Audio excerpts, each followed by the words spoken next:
Welcome to Morning in the Valley. I am Jeff Bidwell. Glad you are with us today, wherever you are listening to us, Facebook, X, YouTube. Glad you're with us. Coming up, we're going to talk with the voice of the Southern Illinois Salukis.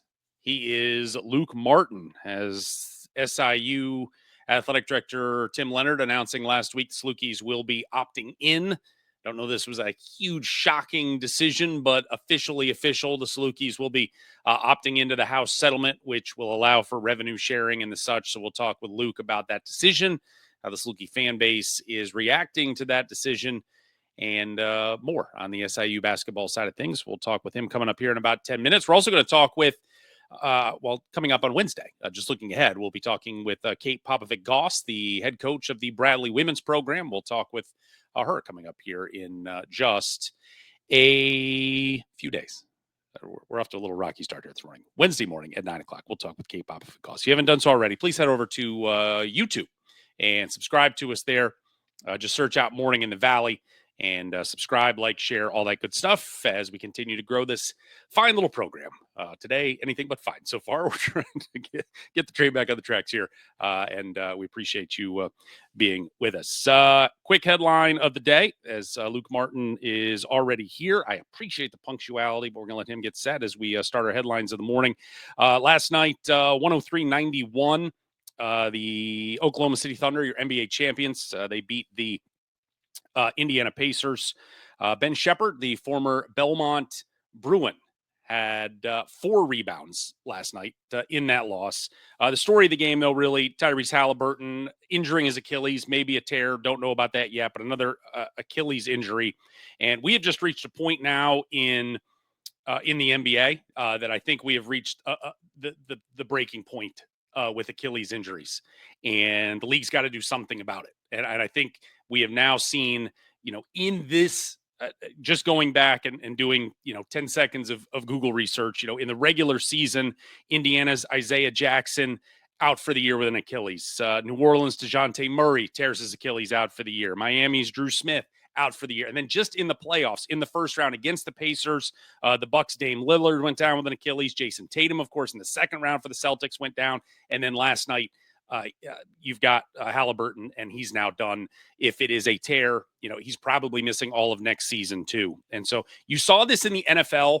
I think it was about 2008 when Tom Brady got sacked in the first game of the year and a defender went low and he missed the year with a torn ACL, and the NFL stepped in and was like, you can't even look at a quarterback's knees anymore, let alone hit anybody below the waist, because quarterbacks are the most valuable asset in that game. And in the NBA, where there are so few players overall, but there are stars and there are superstars. And when you have, your mileage may vary on Tyrese Halliburton, but as a star or a superstar, he's in that conversation. Tatum is certainly a superstar. Dame Lillard was a superstar, on the back end of his career. But these are assets that you cannot lose for a year. And it is all the same injury. And right now you're seeing in the NBA where you're seeing calf strains. And calf strains just seem to be the precursor to the Achilles tear. And guys want to play. It's just a calf strain. I'll play through it. And then bang, the Achilles pops and you're out for a year. And you just can't have it. You can't have it. It has not trickled down to the college game, thankfully. And whether this is, there's too many games, whether the court conditions need to be better, whether there's, not enough recovery, maybe the recovery's not right, medical timeline, maybe it's just bad luck, but the league has got to spend some time. We've seen this in the women's college game where, there was a run where it just felt like women's ACLs, they was just kind of an epidemic with ACLs. And I don't know that it's really curbed. Maybe just the conversation may have shifted elsewhere, but we've got this is, once is an accident, twice is a trend, 3 times we've got a situation. We have a situation in the NBA that's going to have to be remedied, because this is problematic. Because again, it's not just, hey, I rolled an ankle and I'm out for the game. You've blown an Achilles, you're out for a year. And when you come back, pretty good chance you're not at 100% of what you were when you first got hurt. And that is just from a league standpoint, these guys are just such high priced assets. You've got to protect those assets. And this has got to change sooner than later. All right. We're going to get into the rest of the headlines of the day coming up here in a little bit. But right now, we're going to bring in our man. He is Luke Martin, the voice of the Southern Illinois Salukis. Sir, I saw you openly grieving last night loss, which, look, you lose a game 7, you're upset. Obviously, the Halliburton injury is a big deal. I also saw you raging earlier in the day about the umpire show we saw in Omaha with Coastal Carolina's skipper there getting tossed in the first inning. From an emotional standpoint, it was quite a Sunday for Luke Martin. Which one sort of rocked your boat the most? The rage, the game 7 shattering you went through later in the night? They both did. There's no question about that. We're not going to debate whether which one was more or not, even though I know that was your question, Jeff. But, of course, on the daily, you know how much, I followed Saluki baseball throughout the year. So ump shows can somewhat irk me a little bit more probably because it's more my daily routine and while I'm around. But it was, it reminded me seeing the Pacers. I compared this when I was on a show a while back of when, the Colts finally broke through with Peyton Manning, of getting to the Super Bowl and being able to win one and what that meant to the state. And I was very young when Reggie Miller and the Pacers last made the NBA Finals. And I don't live in Indiana, obviously, anymore, but my family's still in Indiana. And it was just really cool to see the state get behind the team, just have a miraculous playoff run. And it just kind of in typical, Indiana fans think they are cursed in many ways around some just dramatic injuries. But you just would have loved to see, even if you went down swinging last night, to be completely healthy instead of now Pacer fans, regardless of, it's going to be one of the biggest what ifs. Hopefully it's one when you get down the line, you get back there and you have a chance to win it. But obviously Pacer fans have not been used to being on this stage more times than not. Yeah. And when you don't get to your point, when you miss out on a chance, you're right at the doorstep, and then you don't have all the proverbial bullets in the gun, that stinks. But then when the best bullet in the gun, you don't know when he's coming back. That's a whole other grieving process that you get to go through for the entire summer and the fall. All right, Saluki basketball. You got a chance as I was driving to Omaha now a week and a half ago, and for whatever reason, you got top billing there at the North Dakota State radio folks. I had to sit in the bullpen waiting for you to get done with all your time. But you're very close to the vest, a company man. I appreciated that. They were pressing you on the house settlement. And you're like, well, the boss has some stuff to say. I'm going to let him say it. And you got to sit down with Tim Leonard last week and kind of went through everything. And like I said, I don't know that I was surprised in the end, the decision and the outward declaration that, yes, we are opting into the settlement and so on. From your overall conversation with him, what was kind of your grand takeaway with Mr. Leonard? Yeah, and I was really appreciate that Tim gave us the time, because I think there's definitely a big knowledge piece to this and a learning piece to it for, I still think there are a lot of fans that haven't grasped NIL in general still, even though NIL has been a clear part of our daily routine, Jeff, and what we understand it because we cover teams and we're with the teams on the road and know that's been a part, especially in the Missouri Valley the last 2 years. NIL has continued to become a bigger and bigger thing as we go along, and it's only going to continue to become bigger. But it's more of what I was hoping to get out of it, and I think we did get out of it, was the why. And, what is the reason? Everyone's hearing this opt in, opt out. I even had a lot of fans ask me, hey, so if we opt in, why would we opt in? Because that means you have that back pay with this new NCAA house settlement. Well, regardless of where you opt in or opt out of the rev share, which Southern's opting into the rev share, if you opt out, you are still owing that back pay. So when people hear opt in, opt out, trying to join the settlement, if you opt out, that doesn't mean you are not in charge or have any responsibility in terms of payment for the back pay that was settled through this NCAA versus house settlement. So regardless of which of those paths you take, you're going to have to owe the back pay, which that was kind of one of the things that I learned through this process as well. And then, of course, the opt-in, opt-out, the biggest thing is the roster sizes. Right. And, when you look at schools like SIU, and a lot of it comes down to, at least where Tim used the example with me, was where you look at the Pioneer League for football as an example. There are Pioneer League teams. When we say Pioneer League, for those that maybe aren't familiar with FCS, that is non-scholarship football. It's a non-scholarship football league, which of course the majority of those schools, those guys are paying money obviously to go there, and their roster sizes are way above what would be the roster size of 105. So for schools like those, which Valpo within the Missouri Valley Conference is within the Pioneer Football League, Butler as well, does it make sense to opt in and cut your football roster from a number that you typically keep above the 105 for very obvious reasons to try to get some income in the school, or would you go down? So those things were definitely good to find out through my interview with Tim, but also there was a major talking point in our interview of concern of, all right, these are new rules.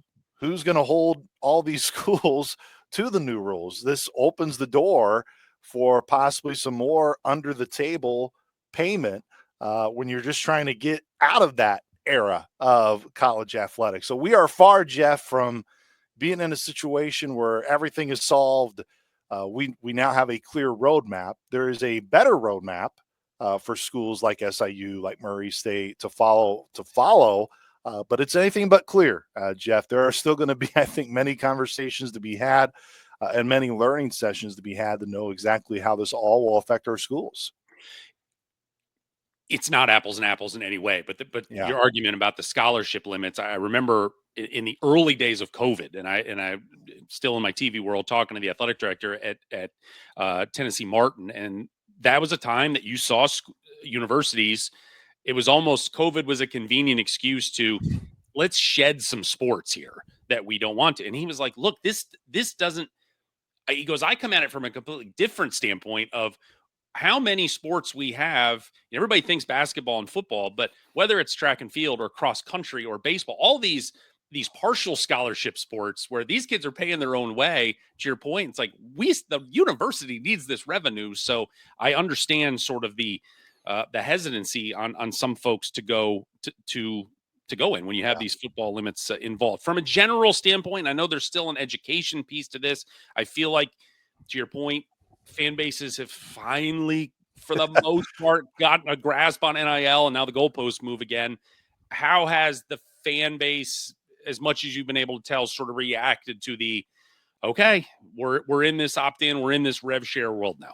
I think fans are saying, okay, what else do we need to do? I think there's an understanding of, we do understand that, the easiness, and it also comes down to, look, it's just an easier way to pay your roster. And we all know, I know this is breaking news. We're breaking it here on the Maury in the Valley, which is what you love to do. There's not going to be a Valley school that even comes close to touching the $20.5 million in terms of sharing. I think everybody understands that. Now, the powers of our sport, of course, completely different, especially when you get in and you read just but there are schools in the Power Four in football alone that are spending up to that money, which is just staggering to me, and why we talked about the concerns of what it could do in terms of under the table payment. But back to your question, where our fan base is at. A lot of questions I'm getting is, okay, we understand it, but what more do we have to do? What is there, we understand we got to show up. And part of the rev share model, ticket revenue, all these things are now going to start going more towards our athletes. We understand that, hey, we need to start going to Banterra Center when they win. We need to start supporting the Salukis in that way. But what else? What more is there? And, Tim Leonard has talked at length of, he's not worried about figuring out the basketball piece. He has faith in Scott Nagy. He has faith in the roster and the staff that eventually they are going to win. And he wants to see that come to fruition this year. Is the school, is the university, is the athletic department ready to capitalize on that monetization at the end of it? When it is happening, can you capitalize on bringing in more revenue on the success you're having? And those are really a lot of the conversations that I know SIU is having internally. I'm sure it's the same thing that a lot of athletic departments are having internally. It's the number one driver, Jeff. In this day and age, you need more revenue to pay your players, but you also need more revenue to stay alive. And that's where our schools are at right now in this new day and age. And that's what our fans are asking. They're just simply going, I think they are coming around and they understand, look, this is here to stay, and we're not going to play ostrich or stick our head in the sand and just ignore what's happening. They just, okay, can you just give us a little bit more? What's our plan? And we'll get behind you and we'll support you. And I think that's where a lot of that work right now for schools like SIU are going. I probably spent too long on my soapbox, I guess, on Friday after your conversation with Tim Leonard, and the part that I pulled out that really hammered to me was, what do we need? We need you to go to games, and we need fans to come to games. And the part that I yes, 100%. Obviously, that is, we need folks. I said, my counter to that was, this is a two-way street of responsibility, in that, yes, fans need to come, but in an era where for $11.99 a month, I can watch every SIU sporting event I Yep. want in the comfort of my own home. That, yes, there is a responsibility, from the athletic programs, of, we need to put a good product on the field to make people want to come out and watch, but it's also an entertainment product. And the responsibility, I think, a big chunk of that pie has to fall on the athletic departments and their game management folks, and everything that happens around the play, the hour before the game, halftime, every media timeout. That it has to be like, when you leave, win or lose, you have to walk out and there go, man, this was a great show tonight. And I don't know, and I can't see the same show 15 times. Yeah. There has to be some difference to it, because ticket prices are not getting smaller, No. and they're going to go up. And I was like, and I just hope that schools understand that the staleness that people, you see it all over. That I'm like, I've been to this. I come to this school once a year, and I know I saw this show last year, and so I can't imagine what the fans are like when they're here every night. So I understand his ask, and I think it needs to be applauded. But I also think there's some shouldering, and you got to spend money to make money here. That I think that there needs to be some investment in that part too. Absolutely. And I think a really good school to look at, and everyone will look at the recent success that Purdue has had. And Purdue, for us, I grew up in Indiana, as I said, and our family were big Purdue games. I remember going to Mackey Arena early, before Coach Painter got there, and now that Coach Painter is there. It's an event. I mean, it is a true event to go into Mackey Arena and watch Purdue play today. If you go into Mackey, it is hands down one of, if not the best environment in college basketball. And that's exactly to your point, Jeff. Whether in a lot of it, yes, Purdue's winning. That always helps. But when you go to that arena and you can literally feel that energy, and you feel it throughout, whether it's the music, how you use your band, how you do lights within the arena, it is exactly as you said it. It is a show. And I know, with you bringing up entertainment, Rodney Watson on his mower right now in Evansville, probably listening to this, is smiling ear to ear, because he talks about that constantly now. That, look, you understand that you hire, whether it's Casey Alexander in Nashville, or Coach Miller at Murray, Coach Nagy here, Coach Graves in Terre Haute. Like, yes, you understand that their jobs are to win games and their worry is basketball. But also, you're part of that entertainment business as well. And it's not just you're constructing a roster trying to say, okay, what's the best way that we can win? That's the obvious thing, and you got to stick to your core values. But you got to add to that environment. And part of adding to that environment, no question, is the winning side. But so many teams in our league, Jeff, have to take that cue, is what you said. Winning can solve a lot. Yeah. Just ask Drake Right. and what Drake has done within, and Brian Harden, who is their athletic director. I was at Ball State, my undergrad, when he was there, and I got to know Brian really well. And it's no surprise to me to see him having the success as an AD at Drake. Winning has been a part of it, but now they've invested in the Knapp Center. When you go to the Knapp Center, it is a completely different feel than what it was in 2016. Winning kind of gets more eyeballs on it, but you just can't say, okay, we're winning. No, you have to do more as an institution. And you're exactly right. It's not just spending money in the portal too. It's not just spending money in your NIL. Yes, that's part of it. And leagues and teams in our league are doing that. But you also got to have that investment piece within your arena and your game day atmosphere. 100% couldn't agree more. It's just too easy not to go to games now. It's too. You have a certain, and I said this the other day. There are people that if you play that game at 2 a.m. on a Wednesday in an Applebee's parking lot, they're tailgating and they're ready to go. But it's like, well, it's a little windy. It's misting. It might rain in 3 days. I don't want to. I'm just sitting on my couch and I will watch it on ESPN Plus, which is this great service and everybody can watch everything. But at the same time, it kind of, it bites you in a way that it's like, well, especially again when I got to take a family of 4 and I know I'm going to spend $100.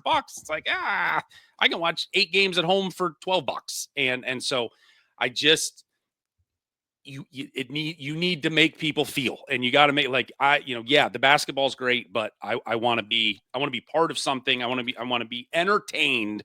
And I think that's just fallen short at too many places. And it's got to, my plea to the world, entertain us, please, please.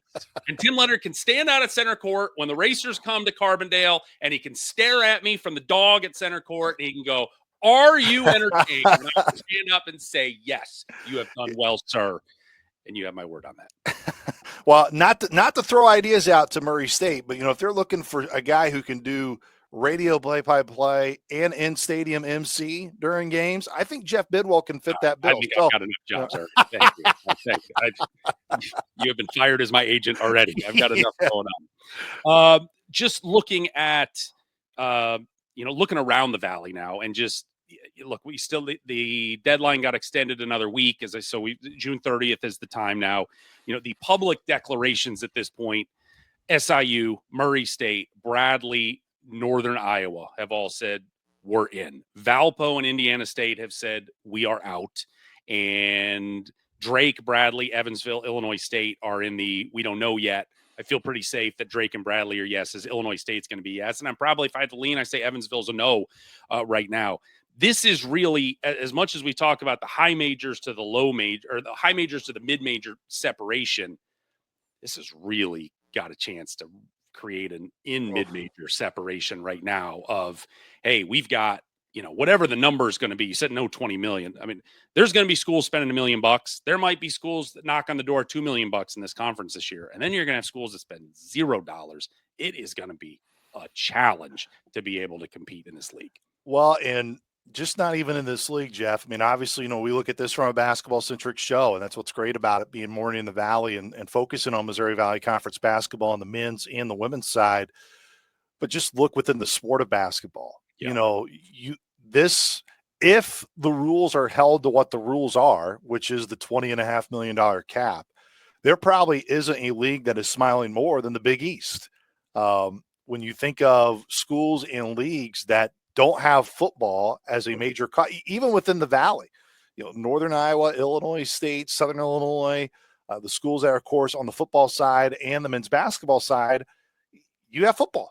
And that no doubt has to factor in to your revenue stream in terms of what you're sharing. Now, I do think that the majority of the schools in our league that have that are still going to send the majority of their money towards their basketball program and not football, but you can't completely ignore football. Right. And that's what makes this conversation. And as you said, the haves and the have-nots, that's where you can see that disparity. And even take a league like the A10, for example, you look at history over time, the Valley's been right there with the A10. The top spender in the Valley would be at the bottom of the A10 in terms of NIL. Now, does that mean that no team out of the Missouri Valley Conference can beat a team in the A10? No, but what we're talking about is the overtime factor, Jeff, right? It's not necessarily in the here and now. It's if you spend that money at a higher level over time, eventually you think that gap is just going to, it may not be very big now, but in 2 years and 3 years and 4 years, theoretically it should, when you're spending that high of money on it. And even within our league, like, I think the top end of our league on what they spent on NIL a year ago would be at the bottom of our league this year. That's how drastic this thing is changing. And that's what, not to get on my soapbox with this NIL thing, Jeff, but it's what I don't like about it is the sort of unknown for our fans. I mean, there's this, everyone wants to say, hey, we want to invest in this. And then when you ask the question, what are you investing? Everybody runs. And I hope there is a day and age where that becomes more public. And not just because of just that I believe that it should be known.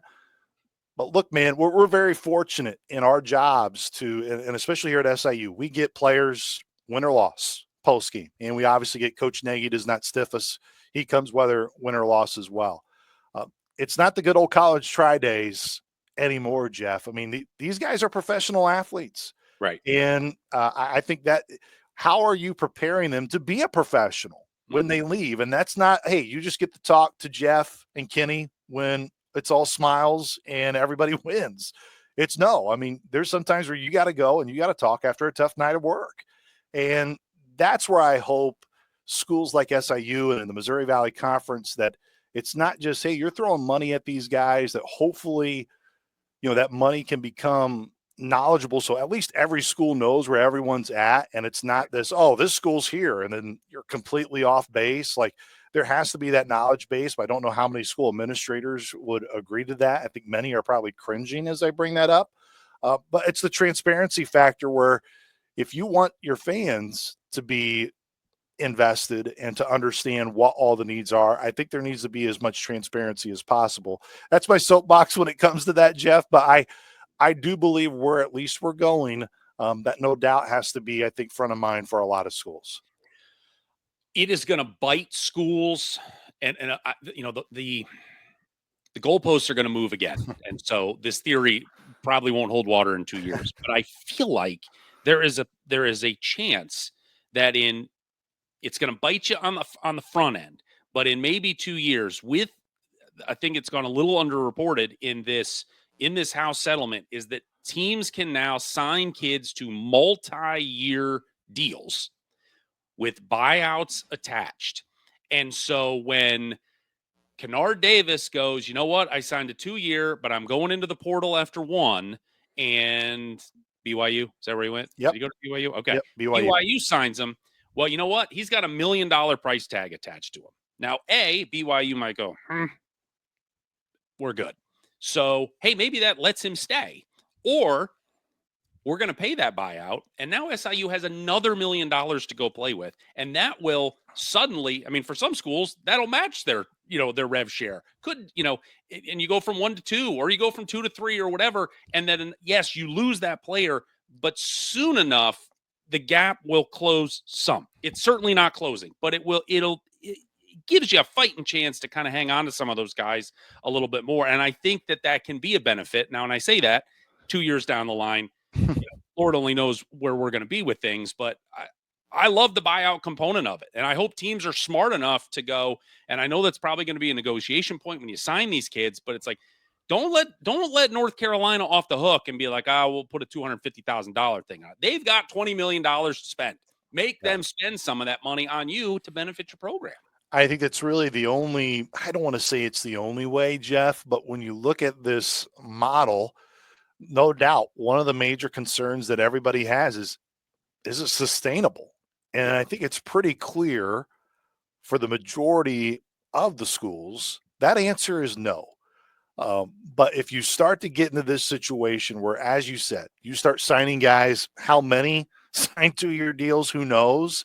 I think Barry Hinson would be a tremendous guest for you at some point, because I know you've talked to Barry before in the past of his NIL component at Oklahoma State. And when we were at Oklahoma State this past year, we were chatting with him, and his mind on where it's going, I feel, is very sharp. And especially when it comes to collective bargaining. And Barry is in the trenches on that. And I think he's ahead of the game when it comes to it, because that's where ultimately I think we're going to get to is you're going to have contracts. There's going to be some sort of collective bargaining for these players where there's those rules, right? Where, hey, if you're going to be, Kansas or any of these bigger schools, yeah, I mean, you just can't come and just poach guys in all of a sudden Southern is left holding the bag, or Murray State for that example. But now if you start getting into that area, as it theoretically should, Jeff, as we're getting more in that area of the bigger schools have that money to pay, now they're starting to give that money back to schools.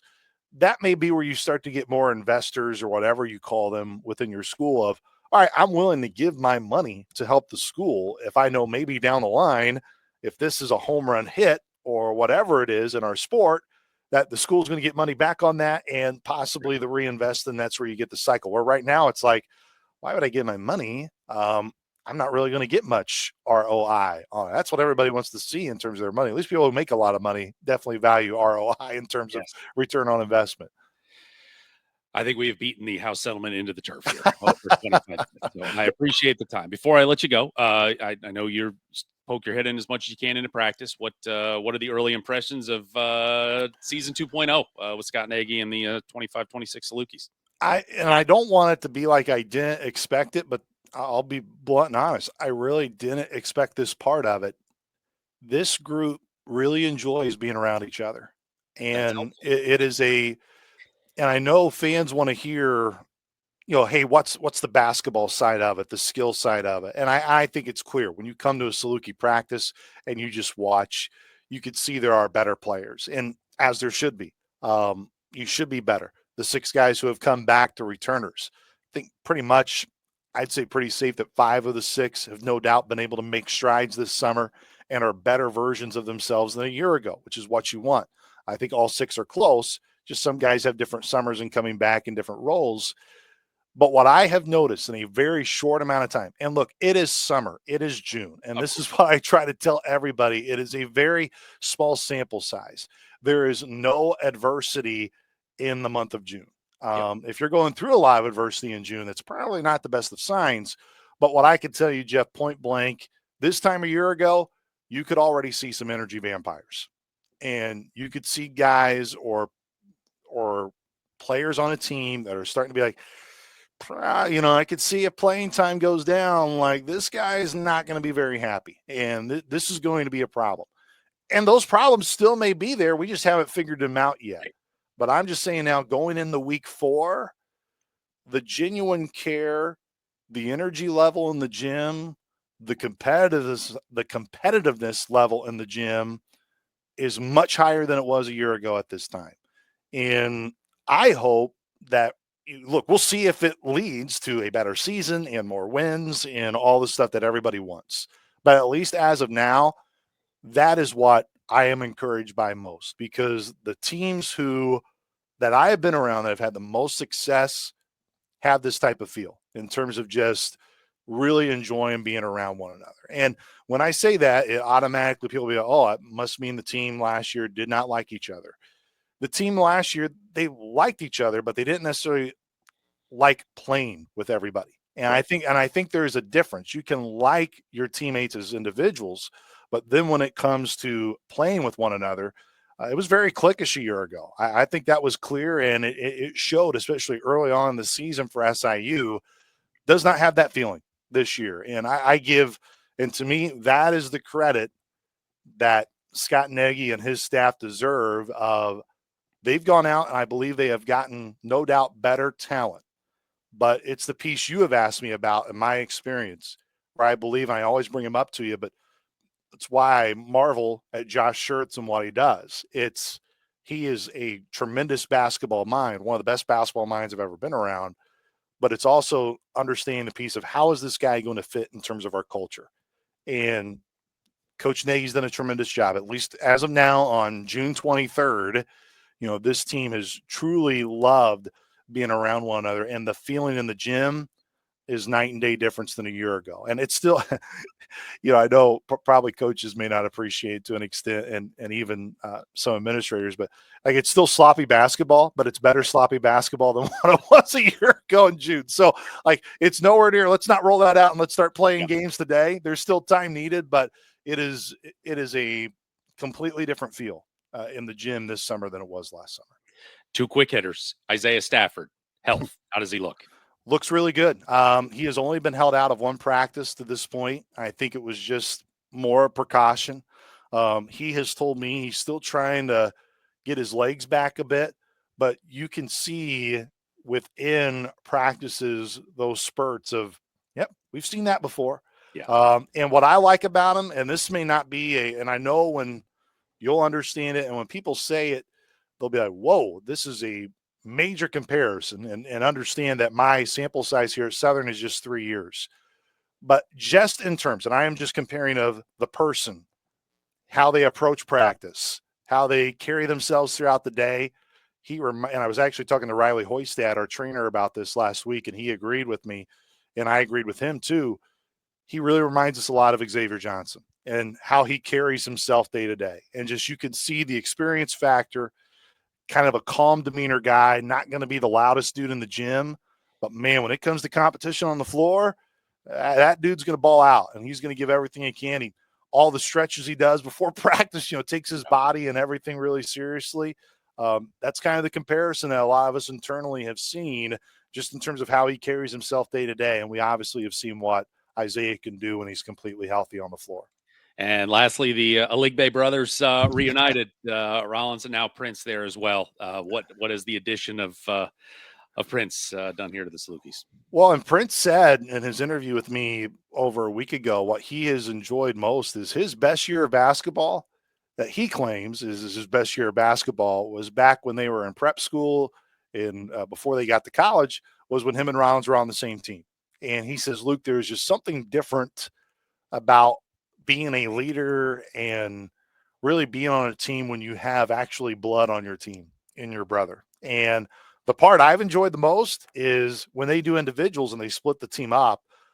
If Rollins is not in the same group of Prince, we'll be watching a drill. I'll be down the floor getting B-roll for our interviews, whatever.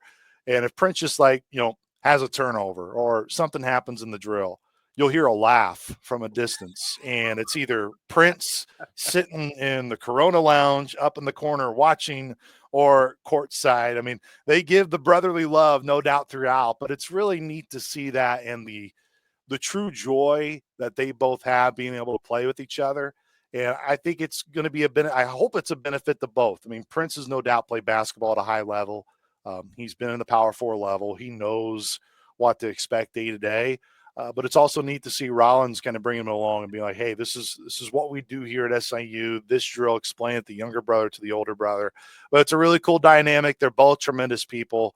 And I think that's what I've enjoyed most is not to beat the dead horse either, but it's this group. These are good dudes. And not every team is like this. And that's why I'm enjoying every moment I can get to be around them because they really have been a joy to be around.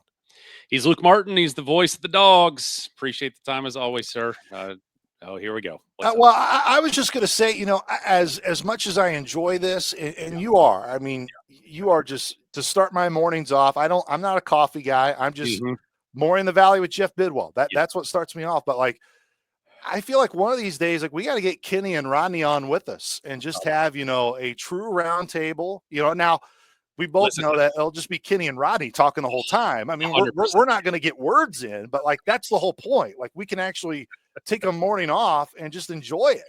Let's just let Kenny and our dub just hoist it out. We can definitely, if we can get the two old men to figure out how to use their computers and get logged on, we can, maybe their wives can be there to help them out. We can definitely make that happen. So, appreciate the time, brother. We'll talk to you soon. Appreciate you, brother. Thanks, Jeff. Right, thank you. There's Luke Martin. Oh boy.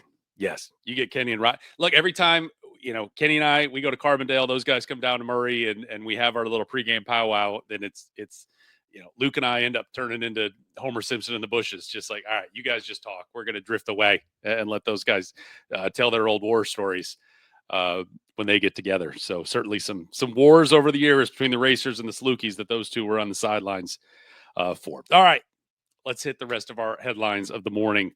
Kind of a neat deal, I thought, yesterday from people bang on the NCAA, and rightly so in a lot of ways. But I thought this was just kind of a neat deal that they sent Tyler Lundblade just a little plaque to say, hey, buddy, you're the number one 3-point shooter in the country last year. And so, that's something that'll whatever Tyler Lundblade does in his life when he gets the office, that should be on the wall somewhere. It'll be a great conversation piece. And obviously he was awesome last year, 104 3-pointers, and he made 48.1% from the field in records going back to 1987, which was the first year of the 3-point line. So we're approaching 40 years. There have only been 12 players ever on the men's side to make at least 104 threes and make at least 48.1%. And some of the other names on there, you've certainly heard of them. Tim Legler, once a great player at LaSalle, played for the Washington Bullets for a lot of years, obviously now on ESPN. Steve Kerr, Steve Alford. There have been some sharpshooters, and Tyler Lumblade is in that company. He's the first player in 9 years to make 48% from three with at least 104 made. And he is the first since the line has moved back to 22 feet and 1 3/4 inches, which that happened back in 2019.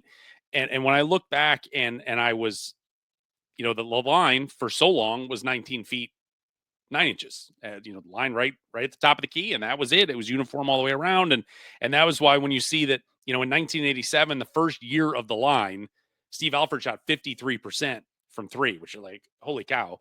Obviously, an all-time elite shooter, but shooting from 19.9, and then the next year in '88, Steve Kerr shot 57.3%. 57.3%. There's people that can't shoot 57% on layups, and he shot 57% from three at the 19.9 clip. The line has now moved back 2.5 feet, and Lumblade still goes 48.1%. Just an awesome season, and I expect him to be an absolute first-team guy down there in that Casey Alexander offense at Belmont. We've got more scheduling news to pass along as Valparaiso has, again, we're sort of reverse engineering schedules. We've reached that point of the season. 365 Division I teams putting schedules out.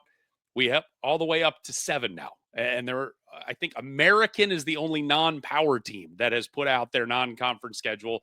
Marquette put out their schedule. That confirms their matchup with Valpo. That'll be December the 2nd up in Milwaukee. Of course, as we told you last week, Valpo also playing in an MTE hosted by the University of Kentucky. So they'll be playing in Lexington against UK, and that will also sort of angle Eastern Illinois back up to Valpo. So the Beacons will get a home game there. We told you last week about the commitment, and now we have a signing for Sader Servalis, which I'm sure we're not getting his name right, and I apologize in advance. Hopefully, as soon as he gets to campus, we will have a proper pronunciation for Sader. 6'4" guard out of Canada. Told you last week, all the hoop heads up there in Canada that cover Canadian high school prep basketball, like, this is the best kid from a high school standpoint up in Canada that hadn't been signed. At 6'9" wingspan, should be an all defensive guy for Valpo, if not this year, in the very near future. So that has been officially handled there for Valpo.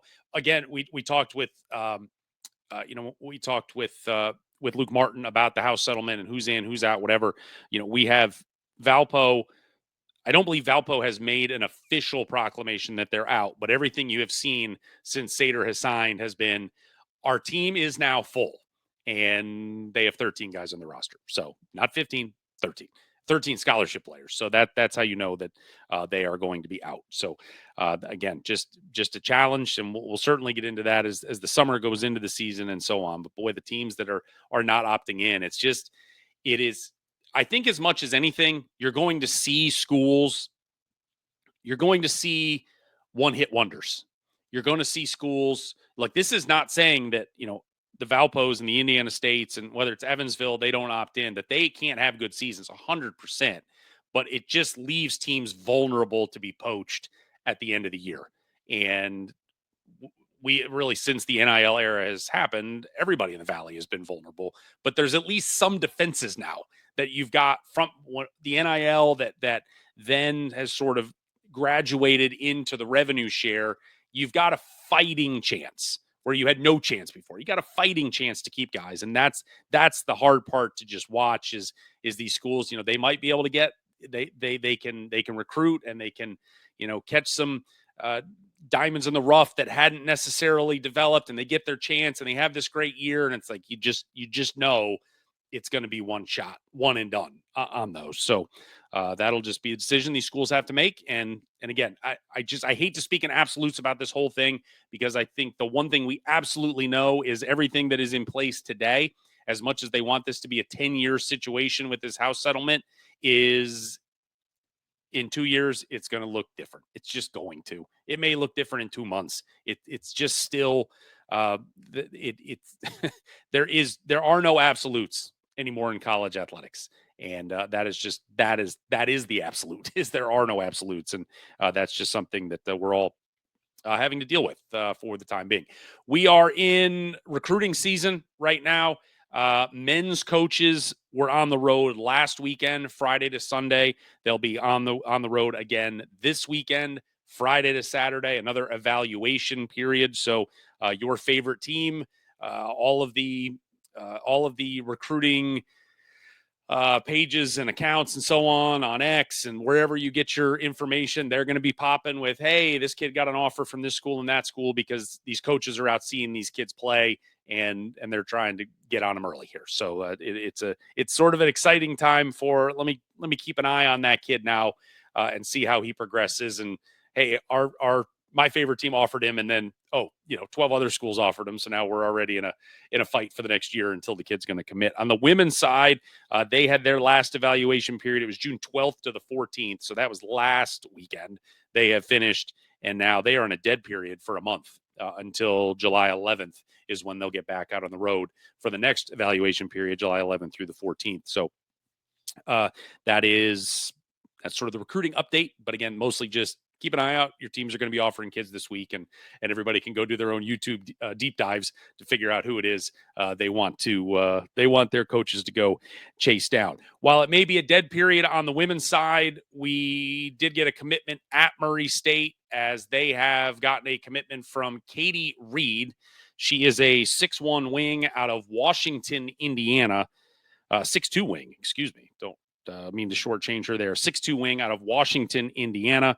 Averaged 15.7 rebounds last season as a junior in high school. Also shot 41% from the three-point line.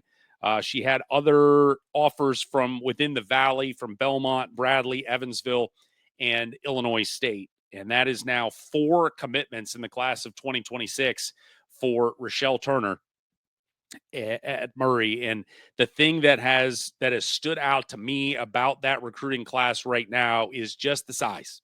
And when you look at their heights, 3 out of those 4 kids, the first number in their height is a 6.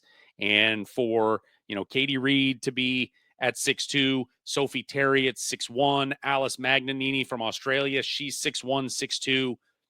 They have gotten a Mary Grant, another guard. She's 5'8". You got, not everybody can be 6 foot, but that has been the evolution from the transfer from the Ohio Valley Conference to the Missouri Valley Conference. And that was the thing last year. Coach Turner said, this is the first year we have recruited for the Missouri Valley, and this is our team with these kids. And in the end, most of those kids didn't play last year. Some didn't play. Cam Hoover was injured. Jada Cook did play limited minutes last year. Brax Baker played a little bit more, but for the most part, it was still, they were leaning on the seniors. So we haven't really seen a Murray State women's team play with a recruiting, really a foundational recruiting base that isn't with kids from the Ohio Valley Conference recruiting time window. And they went and won the thing last year. So certainly if you're looking for optimism from the Racer side of things, not bad so far. And 4 commitments are now in the books for Rochelle Turner at Murray State for 2026. I thought this was awesome. Our friend Paul Oren at the Victory Bell posting this over the weekend. Autumn Dibb she is an incoming freshman. She has signed to play with Courtney Boyd at Valpo, as Boyd's putting her first team together. And over the weekend, Dibb plays for Muskego High School, and high school still running along up in Wisconsin. She has not gotten to campus yet. And in Wisconsin, soccer is a spring sport. I know here in Kentucky, it is a fall sport. In Wisconsin, it is a spring sport. And Dibb was playing in the state championship game with her high school teammates as they went on to win their 4th straight state championship. And the entire Valpo women's program drove 2.5 hours from Valpo to Milwaukee to go support their new teammate that most of them have probably not met in Autumn Dibb, and rooted her on. And Dibb, posted online after, she's like, that is the best surprise I've ever gotten. And when you are Courtney Boyd and you are trying to build a culture and you're trying to build relationships And when we had her on a couple of months ago, she said she is a relationship coach, and she wants to build those. To have your program hop on hop in the cars, the van, whatever, drive 2.5 hours up into Milwaukee and go cheer on a teammate that many of these kids have never laid eyes on is awesome. And if you don't think Autumn Dale will run through every possible wall for her teammates moving on, you're nuts. That was awesome, and I thought that was a really cool deal from Coach Boyd and the team there up at Valparaiso. One late piece of news that we just got before we went on the air here this morning: Indiana State's men's program has announced the signing of Hunter Harding. And Indiana State got a whole lot bigger this morning as they have signed 7-foot Hunter Harding, who has spent the last 2 years playing at Central Michigan. And if that name sounds familiar, he is the brother of Marcus Harding, who previously transferred from Central Michigan to Indiana State. So did not play a ton, played 29 games over the last 2 years, only averaged about 2.5 points a game. But I'm just a firm believer that there are not 7'1" dudes, 7 foot, 7'1" dudes walking around. And if you've got an opportunity to get one and try to develop it, I think you're going to roll the dice on it. And so, and especially with the familiarity, I'm sure his brother, co-signed that, like, look, he can go. And so you've got some twin towers now with the Harding boys, Marcus at 6'9", 10, whatever he is. And then an even larger young man in Hunter Harding. That is some size. So something else for Valley schools to continue to deal with as the size. I mean, this league just keeps getting bigger and bigger and bigger. Bradley just feels like at this point they're growing 7-footers on trees or wherever they may find them, and they bring them in. Murray State's brought some 7-footers in this year. Now Indiana State's got some, and I'm sure we could roll right through the whole conference and find them all over the place. It is a big boy league, and you need some size to be able to keep up with the Joneses. And Indiana State's Matthew Graves getting one today with the signing of Hunter Harding. All right, that does it. A little longer show today, but I had a good talk with Luke Martin. Hopefully that was educational, a little bit on some house settlement stuff, and also getting a peek at that Saluki roster as we roll along here toward the end of June. July almost here. Bradley head coach Kate Popovic-Goss will be with us on Wednesday as she gets ready. I believe this is now year 4 of her tenure there at Bradley, and it has been a ascension every year, a little bit better. And they've knocking on the door of kicking their way into that top half of the league. So we'll talk with her coming up on Wednesday, as we told you a couple weeks ago. Also now recently announcing to the world and her team an expectant mother. So we will we'll talk about that just a little bit, because that's a pretty neat deal. And I thought it was neat. I really want to find out, like, all right, what was the plan telling your kids? Because that was the reaction from her players was pretty awesome. So we'll talk with the Coach Pop coming up on Wednesday. If you haven't done so yet, please head to YouTube and search out Morning in the Valley. Subscribe, like, share, comment, all that good stuff. Let us know you're there, and we appreciate all your support. Here every day, Monday, Wednesday, and Friday, 9 a.m. We'll be here with you through the off season, and we'll start picking up the pace a little more often than that once we get into the season. That does it for this morning. We will see you coming up on Wednesday morning, 9 a.m. right here on Morning in the Valley.